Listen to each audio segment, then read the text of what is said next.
What's going on, coaches?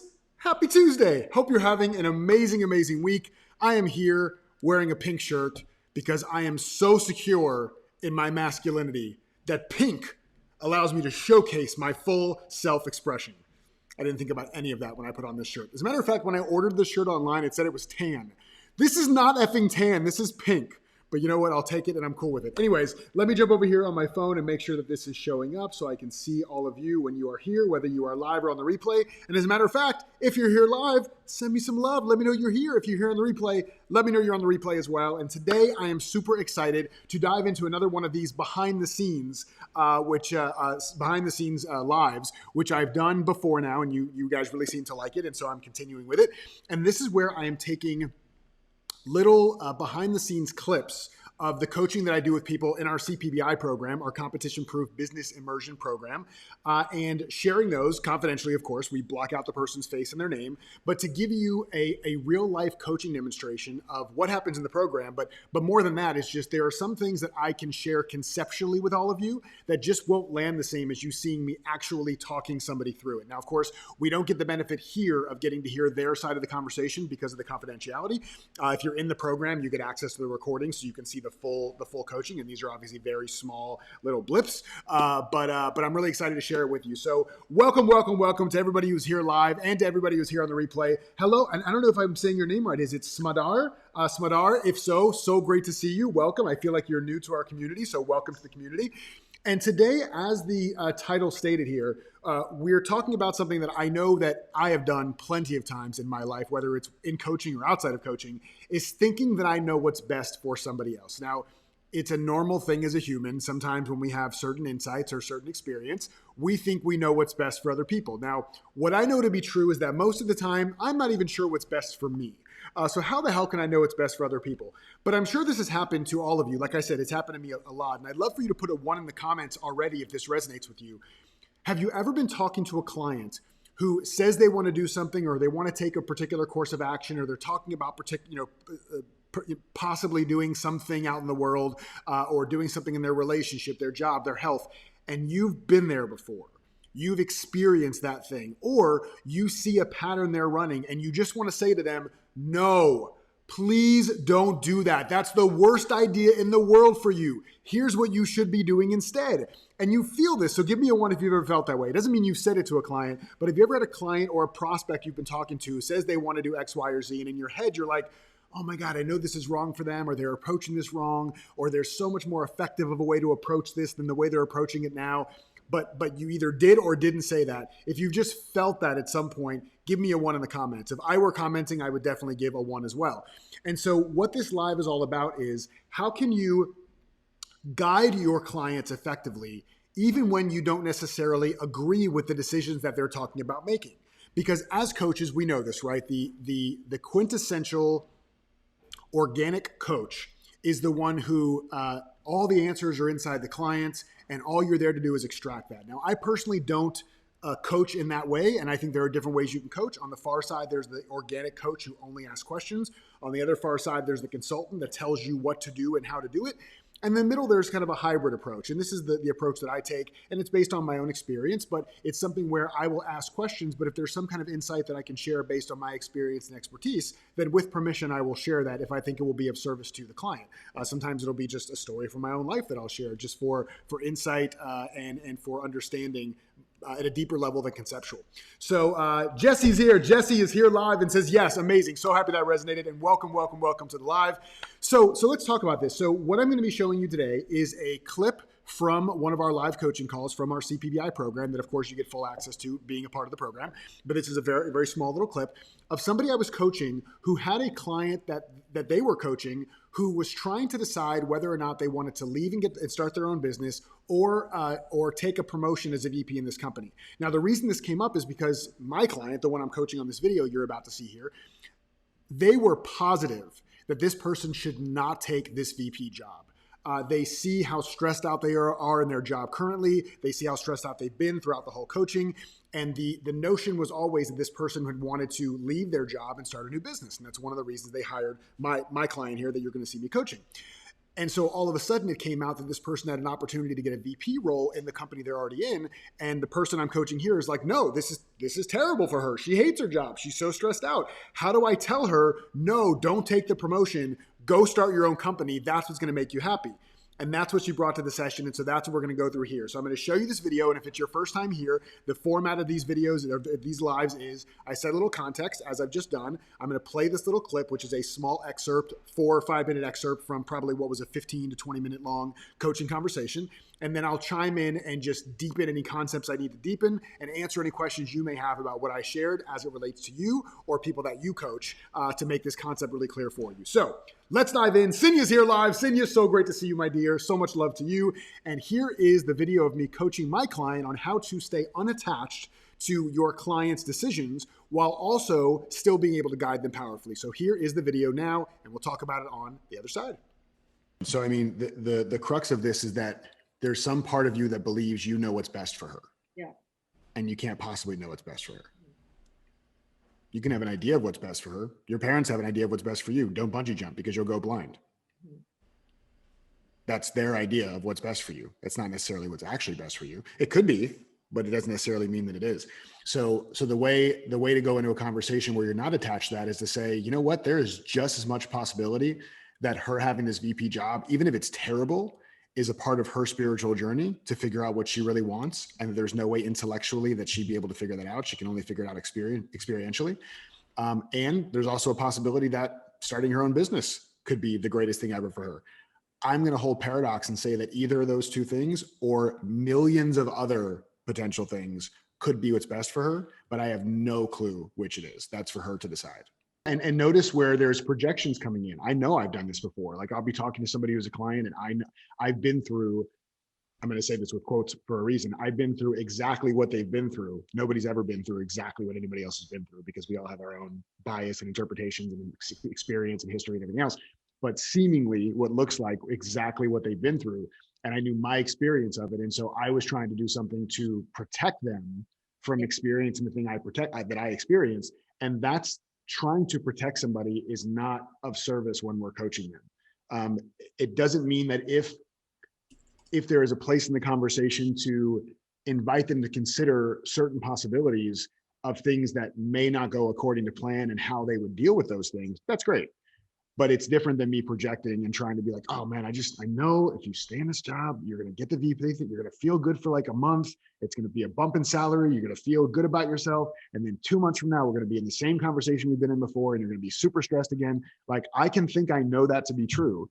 And that's why if I have that in my head, but I'm trying to stay unbiased, then I can ask the question I said earlier about, okay, cool. So let's say you take this job.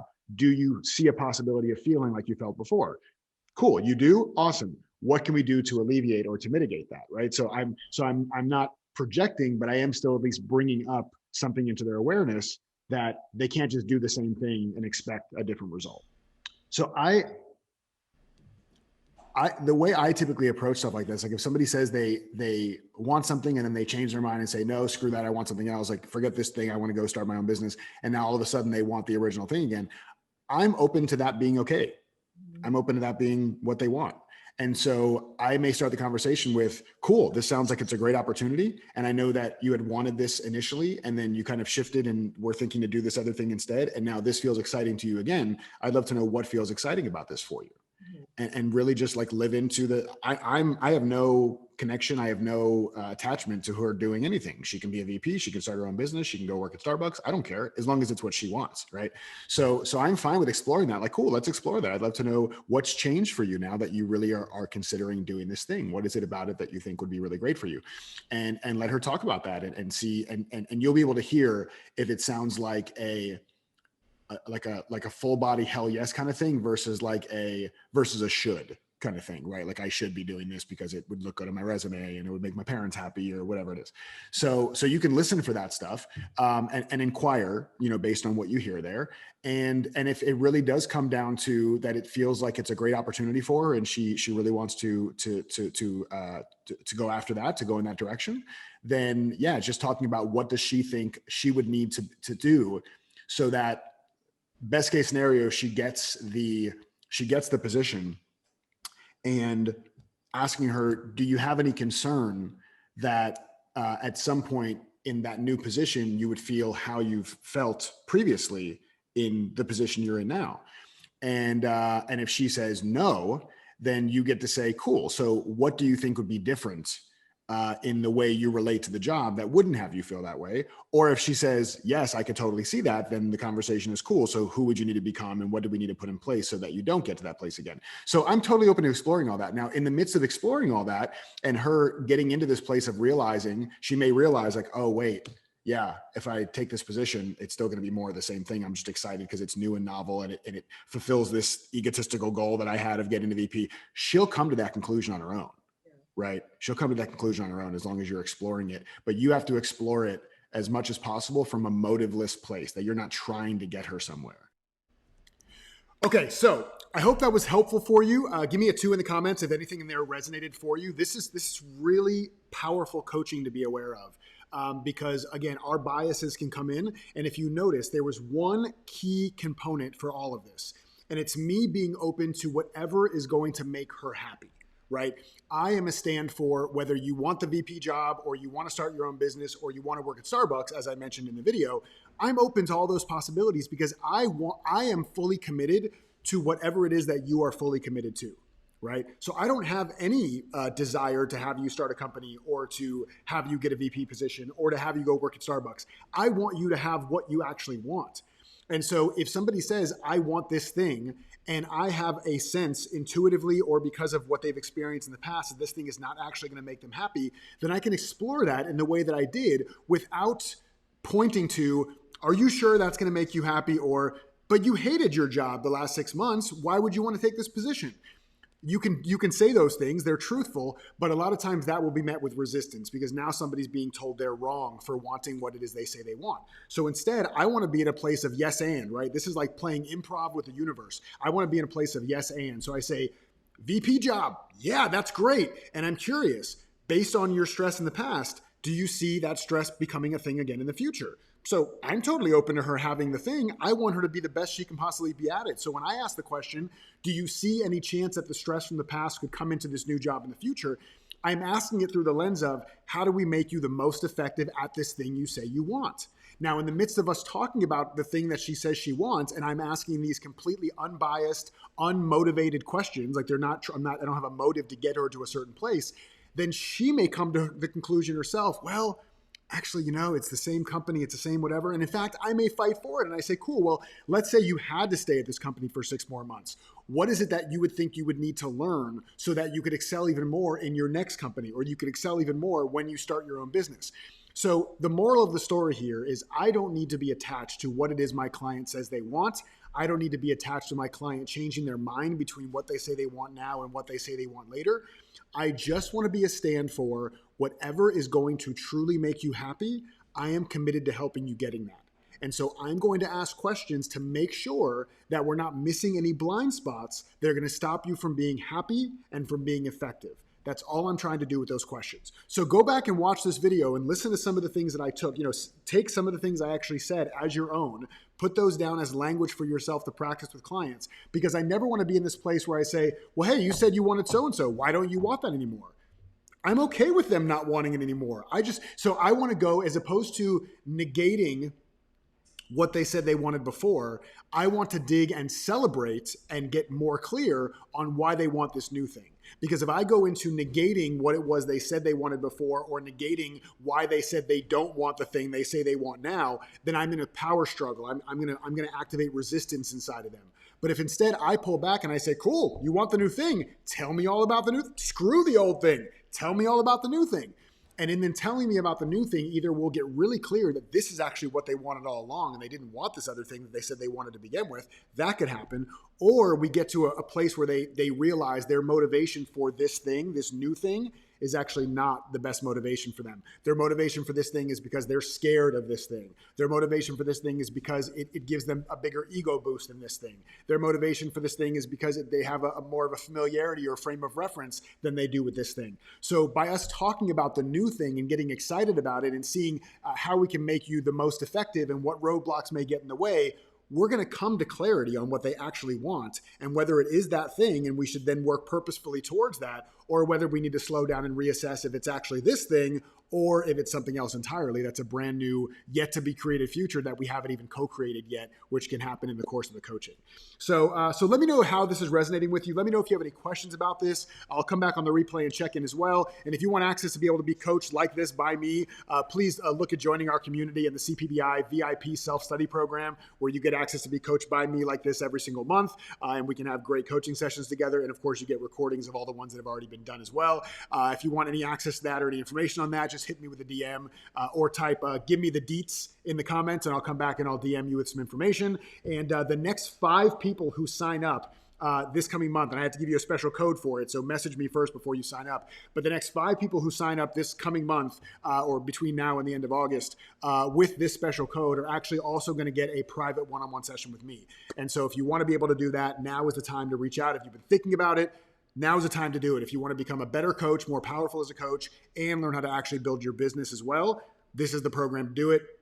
Full stop. If you talk to anybody who's been in it, they would tell you the same. So let me just see what you guys are saying here. Cinia says, I walked through this with my first clients for over a year now. I felt they should give up their business because I saw what really makes them shine, but they decided to continue. So I accompanied them and supported them in what they thought was right for them. Half a year later, they saw themselves that they had to let go of their business. I was open to all of it. And that's beautiful. And because you were open to all of it, they came to the conclusion themselves. If you had talked them out of the business 6 months ago, they would have always had this thought in their mind like, man, did I give up too quick? Maybe I should have stuck with a little longer. But because you helped them and you stayed with them and they made the decision on their own, they feel more trust with you because you let them figure that out and you supported them along the way. But they also now don't have to have the what if. They can really feel like they put their all into trying to have the business work. And if it didn't, they could be okay with letting it go. So I love that you did that, Cinia. Daniel Allen is here. Daniel, what's up, brother? He said, that's good. Always keep looking forward and the picture will become more clear. Absolutely. Thank you for sharing that. Bob, what is going on? Bob Bogard in the house. Hey to you, my man. So happy you are here live with us. Okay. I'm getting out of here. I'm really trying to keep these to 15 minutes or less because they used to be 30, 40, 50 minutes an hour. We have some cool stuff coming in the group here as well to be on the lookout for. Tanya is currently, for those of you who don't know Tanya, she's amazing from my team. She's my right hand and my emotional support human. We are putting together a list of specific lives that I've done because I've done now, 250 lives in this group alone. And we are creating a list of kind of the top 15 or 20 in different categories that we're going to be able to point you to. So whether you're new in the group or you've been here for a while, if you want to go right to some of the best of Facebook Lives that I've done here that have been the most popular, the most people have gotten the most insight from and are the most actionable and practical, both from a mindset perspective, a sales perspective, a content perspective, all the different areas of mastery that are required for building your business, then I think you're going to love this thing. So that's coming very soon. Part of why I'm saying it out loud is to keep myself accountable, to make sure I don't drag my feet, because I'm sure Tanya's waiting on me right now to give her feedback. So that will be coming soon as well. And I think that's all for today. So sending you all a ton of love. Again, if you have any questions about anything I shared here or questions about how to use this in a particular area with your own client, feel free to drop a question here. I can't go as deep here as I could in one of our coaching sessions in the program, but at least maybe I can give you some feedback that'll be helpful. So sending you all a ton of love. Have a wonderful rest of your day, and I'll see you all very soon. Peace.